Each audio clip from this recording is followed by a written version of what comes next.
संभाजी महाराजांना औरंगजेबाने ज्यावेळी पहिल्यांदा पाहिलं ना, औरंगजेब म्हणत होता, क्या यही है शिवाजी का शमशेर जंग शहजादा संभाजी, दिखने में बहुत खूबसूरत, हिम्मत का शेर। राजा जी मेरी बात मानो, आप अगर इस्लाम धर्म कबूल करोगे तो ये खुदा का बंदा आपको बड़ा नवाब बना देने को तैयार है म्हणाले।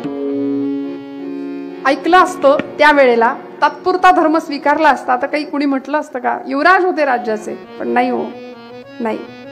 संभाजी राजे सांगतात, अरे हट औरंग्या, मला तुझा धर्म नको, देहाचे तुकडे करून घ्यायला मी तयार आहे, पण मी धर्म नाही बदलणार। औरंगजेब संतापला होता, म्हणाला होता, न मानेगा तो कुत्ते की मौत मर जाएगा, याद रख संभा। संभाजीराजे म्हणतात, अरे कुत्र्याचं मरण तू तरी पाहिलंयस का? त्याचं मरण पाहायला त्याच्या स्वामीनिष्ठतेचा आधी प्रत्यय घ्यावा लागतो। तुझी सगळी जिंदगी गेली भंड भितुरांच्या सहवासात, तू काय रे मला धर्मनिष्ठा किंवा स्वामीनिष्ठा शिकवणार? आणि अशा प्रसंगामध्ये तळपायाच्या आग मस्तकापर्यंत जात होते औरंगजेबाच्या। कवी कलश शेजारी होते। निष्ठा काय असावी, दृढता काय असावी मनाची, देहाची?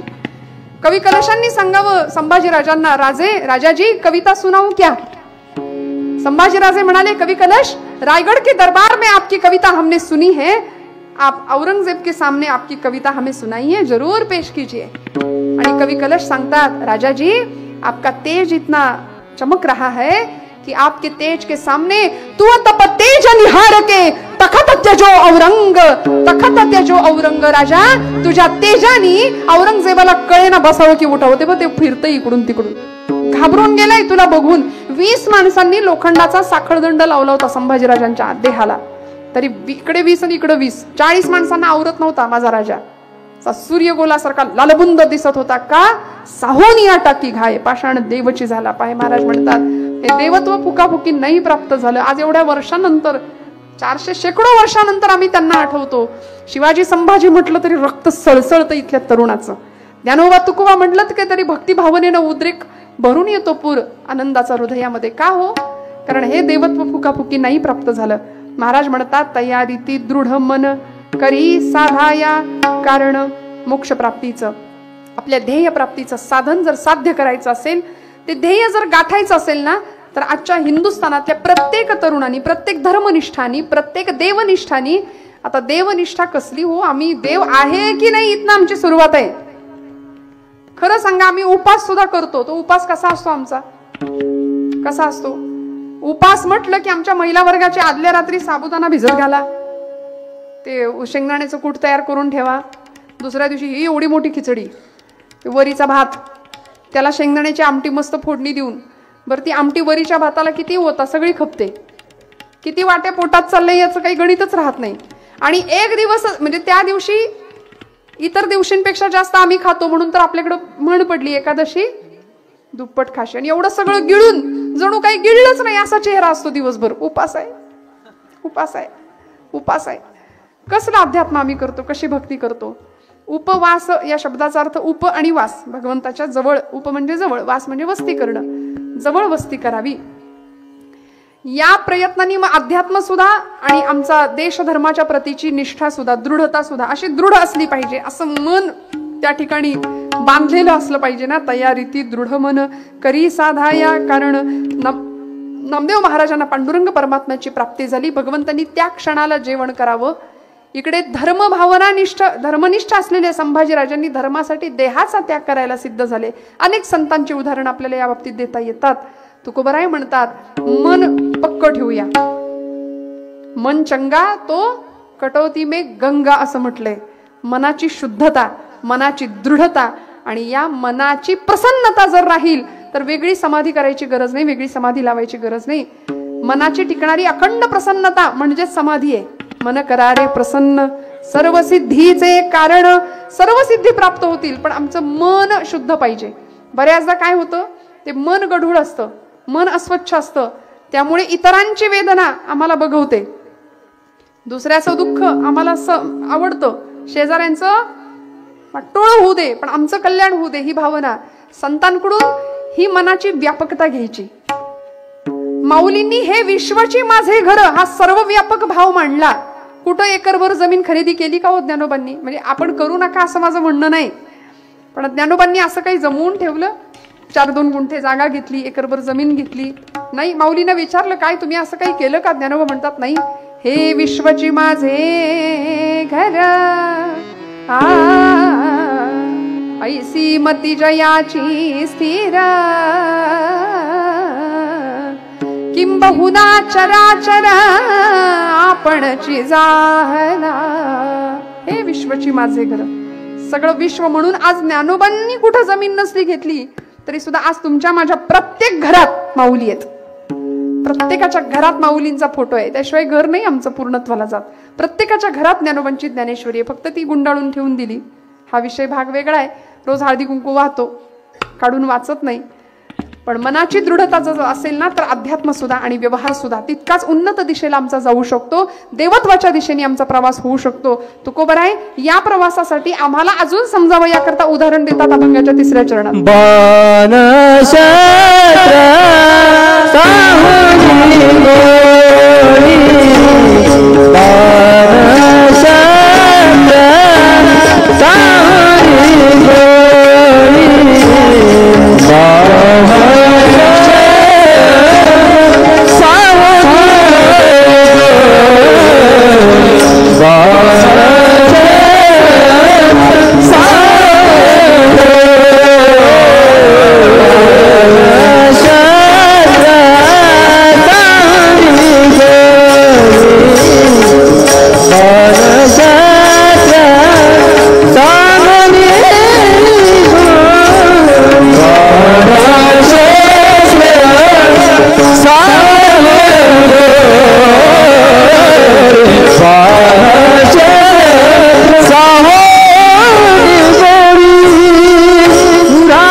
टाकी घाई पाषाण देवची झाला पाहे, तयारी ती दृढ मन करी साधा या कारण, बाण शस्त्र साहोनी गोळी शूरा ठाव उंच स्थळी, तयारी ती दृढ मन करी साधा या कारण. बाण शस्त्र साहोनी गोळी. महाराज उदाहरण देतात एका शूराचं.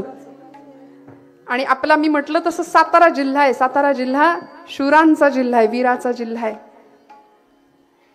सीमेवरती लढणारे अनेक जवान आपल्या साताऱ्यातूनच जातात. केव्हा कुठल्या क्षणी शत्रूची मर्मभेदी गोळी छाताडात घुसेल, मर्मभेद करून जाईल याचा भरोसा नसतो. पण सीमेवर तळहातावर प्राण घेऊन लढतात. महाराज त्यांना वंदन करतात. बाण शस्त्र साहोनी गोळी शूरा ठाव उंच स्थळी. म्हणून मी नेहमी म्हणते या देशातल्या प्रत्येक नागरिकांनी जेवायला बसताना या देशातला शेतकरी आणि मऊ गादीवर बिछाण्यावर अंग टाकताना या देशातला जवान, दोघांचं स्मरण करावं.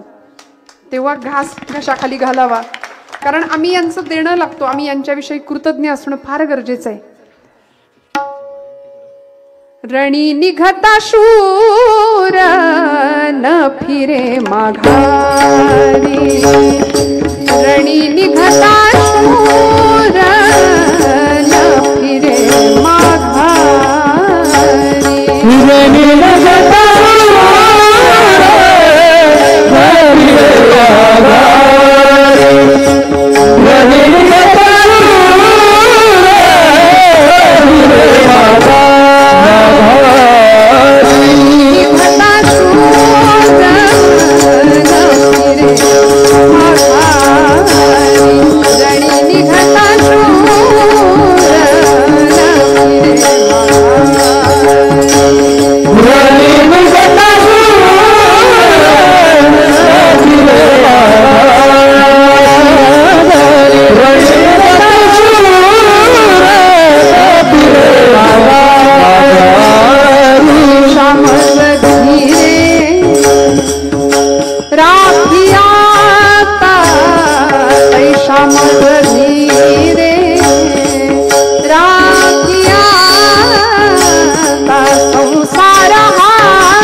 खरा शूर असतो ना, ज्याचं मन दृढ आहे, ध्येयाकडे वाटचाल करणार, तो मागे वळून पाहत नाही, जाऊ की नको, जाऊ की नको, जाऊ की नको. रणी निघता शूर न फिरे माघारी, तैशा मज धीरे राख. आता महाराज पांडुरंगाला विनंती करतात, कारण संसारा हाती अंतरलो दुरी. अशा संसारामुळे मला तुझ्यापासून दूर नेले. तसं तुझ्याकडे येताना एखादा शूर जसा रणांगणाकडे जातो ना, तसा भगवंता माझं मन दृढ ठेव. याच देशाचा, याच महाराष्ट्राचा इतिहास आहे. बहलोल खान नावाचा सरदार स्वराज्यावर चालून आला ना, त्यावेळी भोशाचे आपले प्रतापराव गुजर सरसेनापती होते महाराष्ट्र राज्याचे, स्वराज्याचे. बहलोल खान शरण आला, नवे नाटक केलं. अहो, या लोकांची वृत्तीच अशी हो. नाटक केलं, शरण आलोय हे दाखवलं, आणि औदार्याचा अंतःकरण असलेल्या प्रतापराव गुजरांनी बहलोल खानाला सोडून दिलं. त्याचा परिणाम असा झाला, छत्रपती शिवाजी महाराज संतापले. ज्याच्यावर विश्वास नाही ठेवावा त्याच्यावर विश्वास ठेवला. परिणामी घात झाला. बहलोल खानाने आमच्या हजारो लाखो सैन्याचा खात्मा केला. रक्ताच्या अक्षरशः चिळकांड्या उडत होत्या, रक्ताचा चिखल झाला होता महाराष्ट्राच्या भूमीमध्ये. आणि मग संतापलेले छत्रपती शिवप्रभू प्रतापराव गुजरांना सांगतात, गनिमाला गर्दीला मिळवा तरच आम्हाला तोंड दाखवा, अन्यथा तोंड दाखवू नका. एवढं ऐकलं आणि आपल्या बरोबर फक्त 6 वीर सोबत घेतले आणि 7वे स्वतः प्रतापराव गुजर. असे 7 जण निघाले. कशा करता हो? म्यानातून उसळे तलवारीची पात.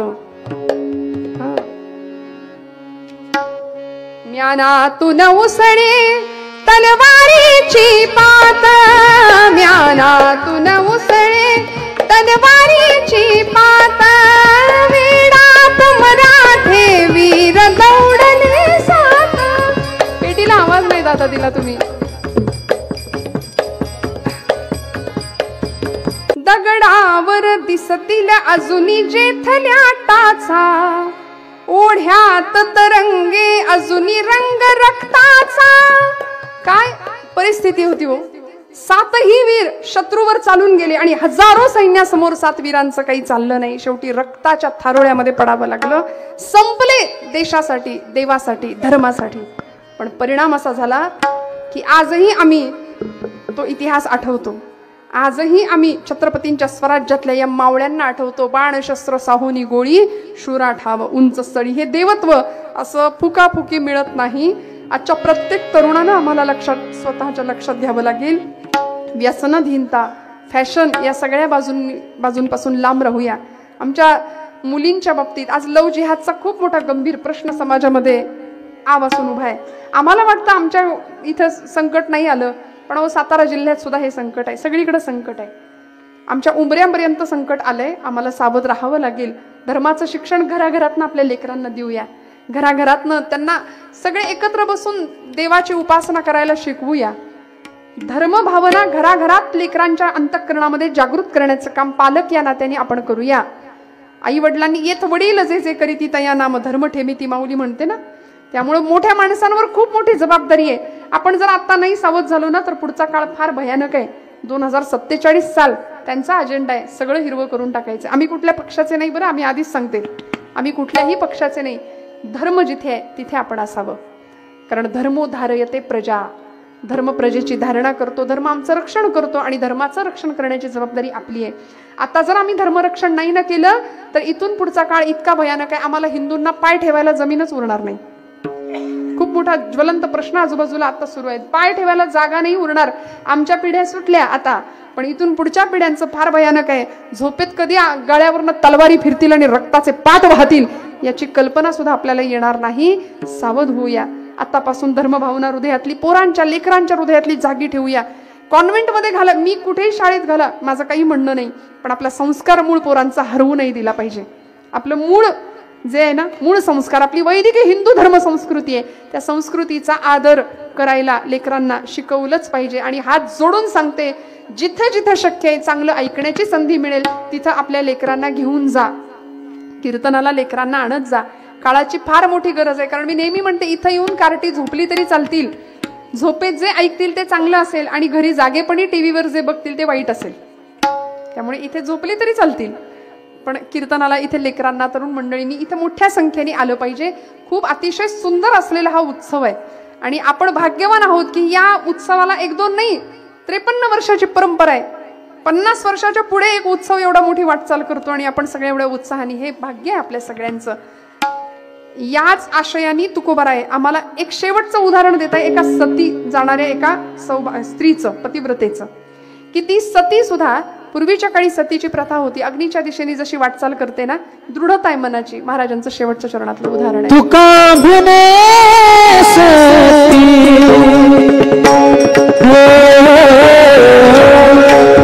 तुका भिने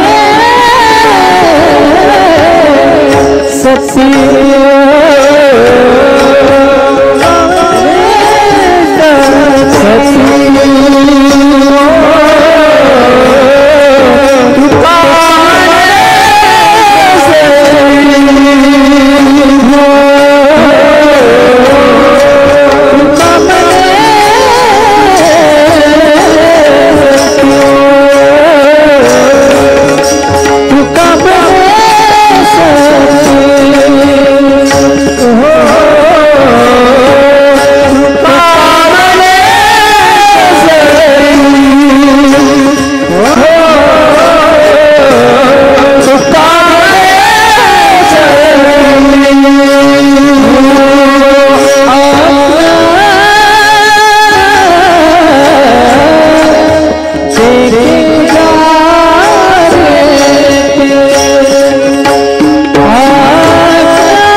करी साधाया कारण करी साधाया करी साधाया कारण करी साधाया कारण करी साधाया कारण करी साधाया करी साधाया कारण करी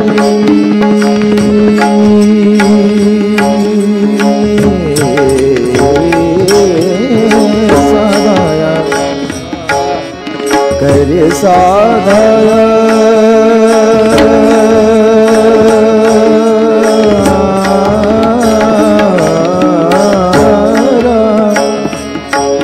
करी साधाया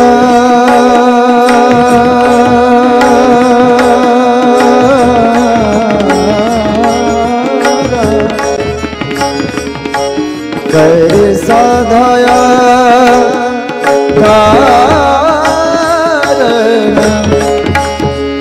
करी साधाया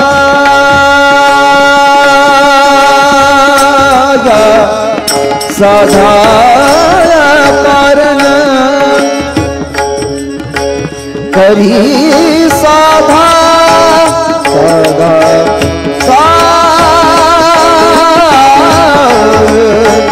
साधा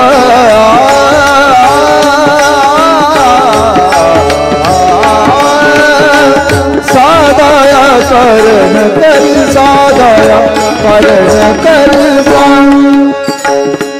आला आला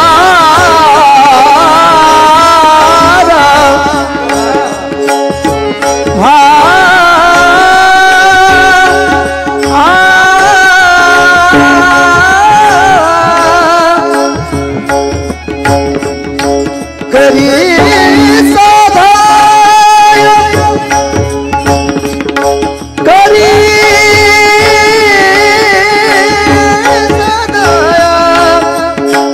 करी साधाया कारण करी साधाया कारण कारण करी करी साधाया कारण तयारी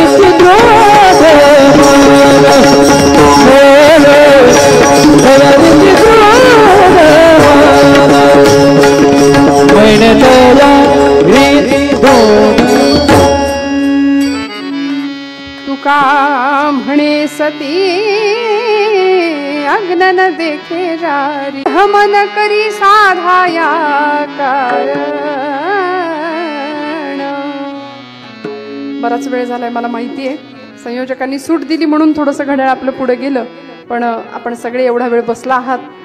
तुकोबरायांचा हा अभंग उपदेशपर प्रकरणातला आहे. हा उपदेश संतांनी आम्हाला वेळोवेळी केला, कारण त्यामागे भूमिका एकच होती, जगाच्या कल्याणा, संतांच्या विभूती, देहकष्टविती, परोपकार आहे. त्यामुळे देवत्व प्राप्त व्हावं या दृष्टीने आमचा प्रवास व्हावा. आज झालेली सेवा